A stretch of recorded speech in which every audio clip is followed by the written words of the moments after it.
Dimitri Bivol menjalani tahun 2022 yang spektakuler.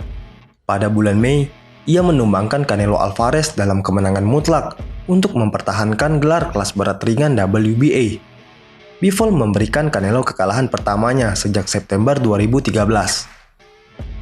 Maju cepat ke bulan November dan Bivol berhasil mempertahankan sabuknya melawan Gilberto Zurdo Ramirez. Terlihat jelas pada penimbangan bahwa Bivol tidak diunggulkan dalam postur tubuh. Meskipun kedua pertarungan berada pada berat batas 175 pon yang sama, Bivol lebih pendek dari Ramirez yang membuat Ramirez mempunyai keuntungan jangkauan. Namun Bivol akhirnya memenangi pertarungan kembali secara dominan. Dengan dua kemenangan atas lawan teratasnya, Dimitri Bivol bisa menjadi petarung terbaik tahun 2022, dan 2023 mungkin menjadi tahun besar lain baginya. Bivol akan menghadapi pemenang antara Arthur Beterbiev versus Anthony Yarde. Beterbiev dan Yarde akan berhadapan pada 28 Januari 2023 untuk kejuaraan kelas ringan IBF, WBC, dan WBO milik Beterbiev. Bivol bisa mendapatkan kesempatan untuk menjadi juara kelas berat ringan yang terbantahkan pada kuartal kedua tahun 2023. Penggemar tinju telah bertahun-tahun mengharapkan pertarungan antara Bivol dan Beterbiev. Bivol juga memilih untuk melakukan pertandingan ulang melawan Canelo. Canelo baru-baru ini mengindikasikan bahwa dia ingin bertarung lagi dengan Bivol. Itu akan menjadi pilihan yang lebih menguntungkan. Tetapi uang tampaknya tidak menjadi faktor penentu bagi Bivol.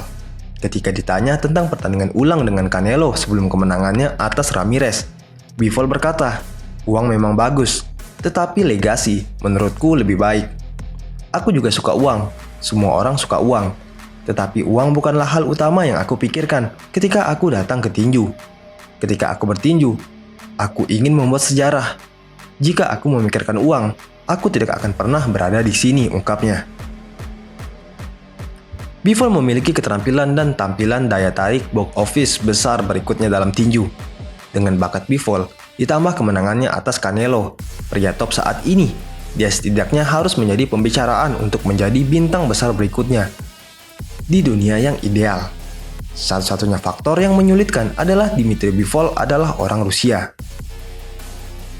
Pada 8 November lalu, pada konferensi Dewan Tinju Dunia tahunan di Acapulco, Meksiko, pejabat WBC mengumumkan bahwa mereka berencana untuk menghapus petinju keturunan Rusia dari peringkat mendatang. Petinju itu tidak akan memenuhi syarat untuk bertarung pada kejuaraan WBC manapun. Pengecualian akan dipertimbangkan dan kemungkinan akan berlaku untuk seseorang yang lahir di Rusia dan tidak lagi tinggal di negara tersebut. Dimitri Bivol lahir di Kirgistan, tetapi keluarganya pindah ke Saint Petersburg ketika Bivol berusia 11 tahun. Bivol masih tinggal di Saint Petersburg, tetapi berlatih di gym Joel Diaz di Indio, California. Keputusan WBC ini kemungkinan besar tidak berlaku untuk Bivol atau Beterbiev. Tetapi, mengapa atlet Rusia dilarang mengikuti kompetisi olahraga internasional? Karena tindakan pemerintah Rusia. Satu hal, jika pemerintah Rusia mensponsori sebuah tim, klub yang disponsori negara seharusnya tidak menghasilkan pendapatan untuk membantu mendanai upaya perang. Tetapi dalam olahraga individu seperti tinju, apa tujuannya melarang petarung Rusia untuk naik peringkat? Selain menghukum mereka, karena mereka lahir di tempat yang salah. Pada bulan Maret, ketika Rusia pertama kali menginvasi Ukraina, Bivol berkata, "Aku punya banyak teman di Ukraina. Aku punya banyak teman di Rusia. Keluargaku ada di Rusia. Aku punya banyak teman di mana-mana. Aku berharap mereka hanya damai. Dan aku hanya berharap yang terbaik.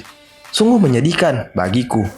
Setiap hari aku bangun dan membaca berita. Aku berharap perang segera berhenti." Bagian dari daya tarik tinju pada intinya adalah dua pesaingnya memasuki ring dan untuk melihat siapa petinju yang lebih baik. Setelah kamp pelatihan yang melelahkan, penampilan media, dan apapun itu,